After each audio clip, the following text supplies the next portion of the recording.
Over the course of history, scientists, researchers, and archaeologists alike have uncovered some incredible discoveries buried deep beneath the earth.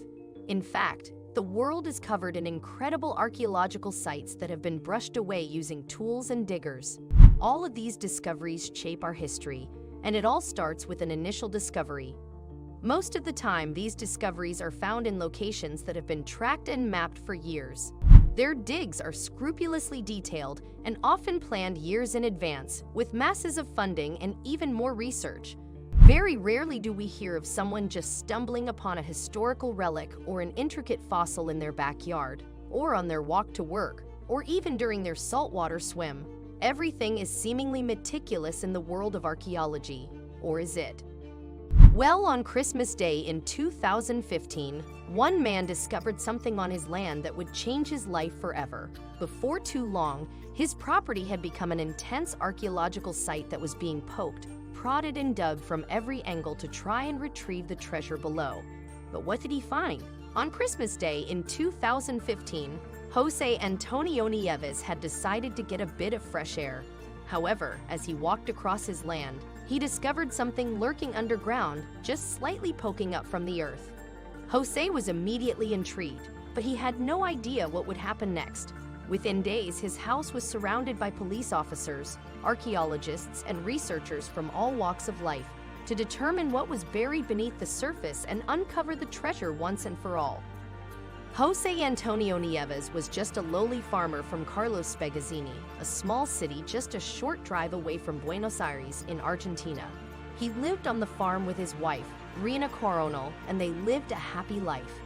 They got on with their chores, planted their fruits and vegetables, harvested their crops, and they managed to make ends meet. They lived a simple life, and they had never been caught up in any drama before.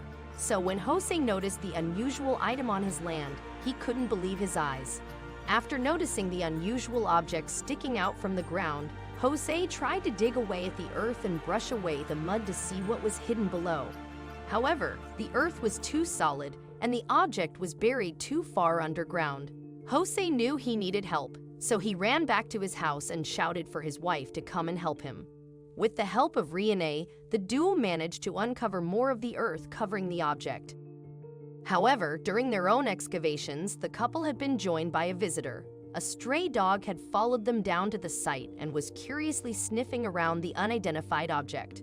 However, the couple could see that the dog was almost scared of what was in front of it. It didn't know whether the object was an enemy or whether it was harmless. Nevertheless, the dog's intrigue further piqued Jose and Rina's curiosity. They kept on digging. Although they had only managed to uncover a tiny segment, they tried to move more and more of the dirt away from the designated area. As they looked upon a metallic surface, they noticed what looked like a green tint emanating from it. It almost looked as if the unidentified object was glowing. Although they tried to get a closer look, the couple still couldn't determine what it was. However, they had a bad feeling about it, so decided to call the cops. As Jose and Rina waited for the local law enforcement to arrive, word had spread that they had found something unusual. Before too long, they were surrounded by concerned and curious residents who all wanted to see the object with their own eyes. However, as more and more people turned to look at the unidentified object, they were no closer to discovering what it really was. But that wasn't all. The police had absolutely no clue what it was either. Nevertheless, the police did know that they had stumbled upon an unusual situation and knew that they had to follow certain procedures to ensure a proper investigation. So the police secured the area, cordoned off the land near to the object, and kept everyone away.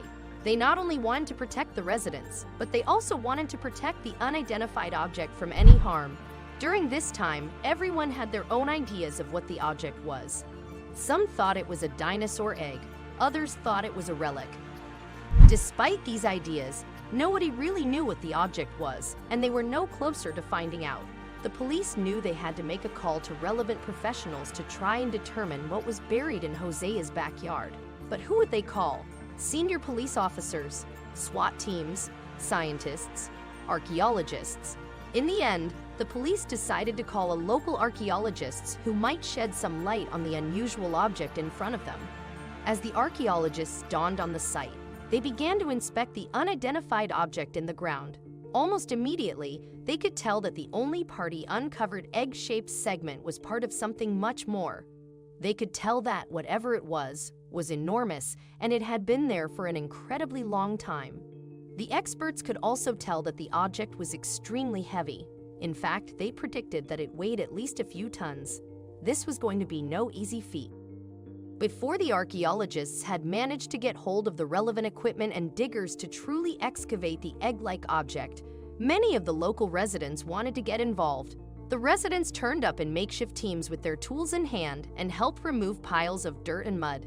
The all-hands-on-deck approach seemed to work, as with each passing day, more and more of the unidentified object was revealed. As this happened, the excitement around the city rose, with more and more people coming to visit the site. As news of the object spread, Jose and Rene's discovery made it onto the local news. Suddenly, their home was swarming with reporters and journalists all wanting to get a piece of the action. Before too long, the story had been picked up by national news and from news stations all across their world.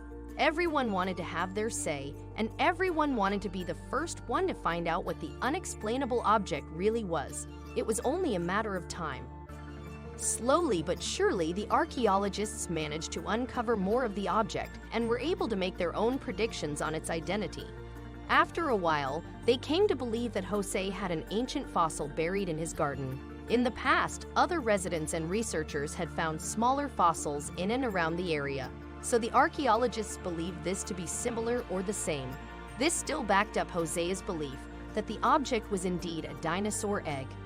However, after a couple of weeks, the archaeologists, journalists, residents, and Jose himself finally had an answer, because they already knew that the object was from the prehistoric era.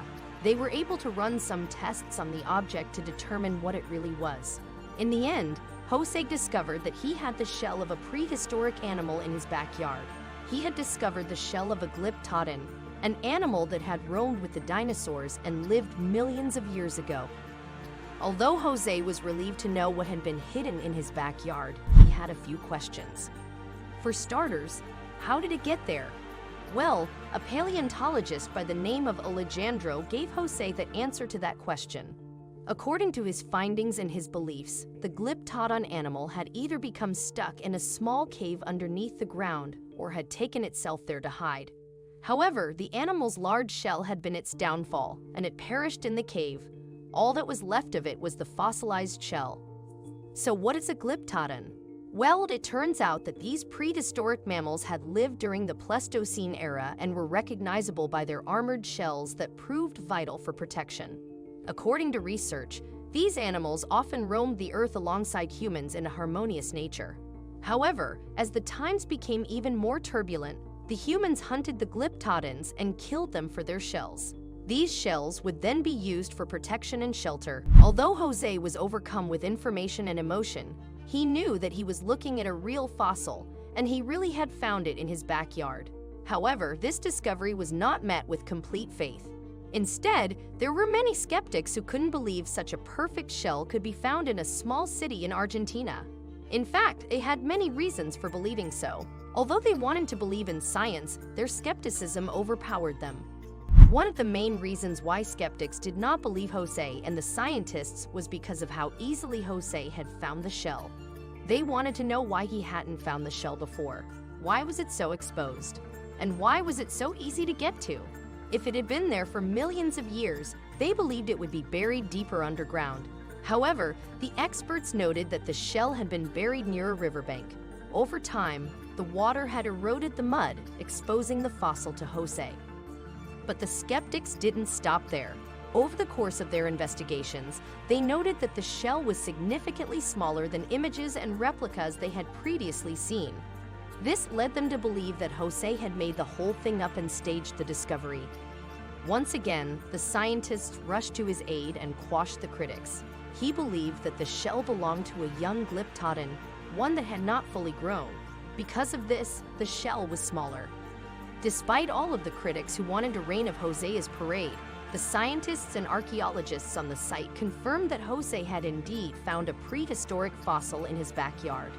Jose, who was just a normal farmer, couldn't believe what he was hearing. In just a few weeks, His life had changed forever, and he had unearthed treasure right under his nose. What made the whole thing even more exciting was that he wasn't too far off with his prediction. The Glyptodons roamed around with dinosaurs and their eggs, after all. When the Glyptodon shell was discovered, many people, possibly even Jose, thought that it could be an alien egg. While this was quite a reach, but when discoveries like this happen, people really never know what they're looking at until further research is done.